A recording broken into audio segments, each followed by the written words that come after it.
দেয়াল উঠাই দিমুনি। দরকার হইলে ভাই আপনি একটু থাইকা কাজটা করাইেন, আমি বাসায় থাকবো না।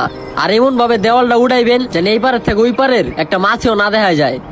এত নিখুঁত ভাবে দেয়াল উঠানোর কারণ কি? আরে আমার ভাইটা আছে না, ওই আমার লগে প্রতিদিনই ঝরকা করে। আমি আমার ছোট ভাইয়ের চেহারাটা দেখতে চাই না, ওর লগে কোনো সম্পর্ক রাখতে চাই না, এই কারণে। আজকে আমার একটা ছোট ভাই নেই যে আদর করবো, আর মানুষ ভাই ভাইরে দেখতে পারে না। ভাই এই কাজটা আপনি যত তাড়াতাড়ি পারেন কইরা দেন, ওরে নিয়ে অনেক ঝামেলার মধ্যে আছি। কাজটা শেষ করে আপনি আমার ফোন দিবেন, আপনার সমস্ত টাকা পরিশোধ করে দিমু। আচ্ছা কইরা দিমুনি। যে কিনা চায় সম্পর্ক বাঁধতে, হেরে দিয়েছে সম্পর্ক ভাঙতে। ভাই মিস্ত্রি দিয়া সুন্দর মতো দেওয়ালটা উঠাইছেন না? হ্যাঁ। আপনি এত দেখা গেছেন, দেখা গেছি। এই পার থেকে ওই পার কি দেখা যায়? বলছি না দেখা যায় না।